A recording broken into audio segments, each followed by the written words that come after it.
ကဲကြလေကြည့်အောင်လည်းညီမို့လားအော်တခါပြောရမလို့ပညာရေးအများကြီးကြံသေးရဲ့နော်အညီတို့ပဲအဲ့ဒီ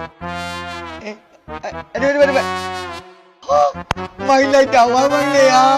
ငါကြီးလေအခုမှလေမလေးနော်ဆယ်သားလောက်ပုံငယ်သွားသလိုပဲအဲ့ကျွန်တော်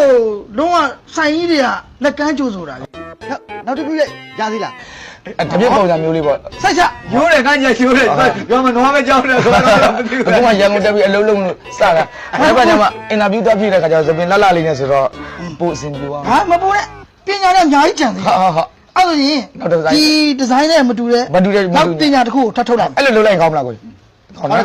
အဲ့ကြိုက်တယ်အကိုကြိုက်နေပြီတော်တော်ကြိုက်တယ်အဲ့လိုလေးလုပ်ပြရနော်ဟုတ်မယ်နော်ဟုတ်ကဲ့ပါ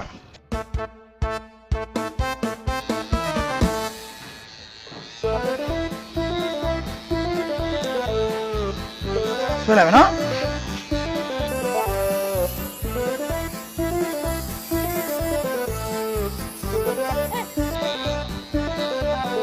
လေကြည့်ပါဦးချင်းနေကဝိုင်းရမိုက်တယ်ကွာသိလားအေးငေါဝိုင်းတယ်အမ်ဘီရှင်လုံးမေးမယ်ဝိုင်းလေဟိုဒီအညီစောစောကဒီကဘေးကလေအကြောင်းနဲ့ကြောင်းကအဲ့ဒါဘယ်ရောက်သွားလဲဖြောက်လိုက်တာဘာဖြစ်ဘယ်လိုဖြောက်လိုက်တာလေဒါတော့ပညာကန်းတစ်ခုအဲ့လိုပညာတွေအများကြီးကျန်သေးတယ်ကျန်သေးတယ်ပညာတွေအများကြီးကျန်သေးတယ်ဒီပုံစံကအဆင်ပြေလားကိုအေးပြည့်ကြီးလေးဟာဟိုင်းလေအဲ့ဒီကောင်ငါကြီးကိုညက်ပေးဦးပုံစံပေါ့မတူကြည့်တဲ့ပုံစံမျိုးလေးပေါ့နော်ဟုတ်ကိုအေးလေးတောင်းအေးတော့ဝယ်ပြီအေးငါမေးနေတာဟိုင်းလေ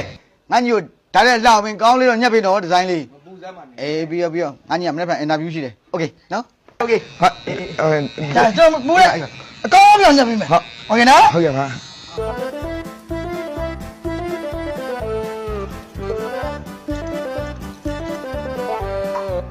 ပညာကြံသေးတယ်ဟောကျန်သေးညက်လေ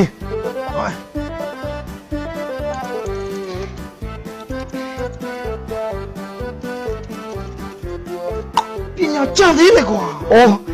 ကျန်သေးညာလို့ပညာတွေကကြံသေးတယ်ကျန်ညာ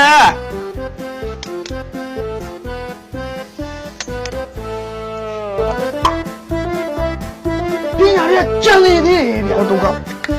ကျန်ညာလို့ပြောနေတဲ့ဟာပညာကြံသေးတယ်ဒါပေမဲ့စပင်းကမကြံတော့ဘူးဗျာစပင်းတပင်းမှမရှိတော့မနက်ကကြိုင်အင်တာဗျူးသွားပြရလို့စပင်းပုံသွင်းပါလေဆိုတော့တပင်းမှမရှိသေတယ်တော့တောင်းတော့သေပါ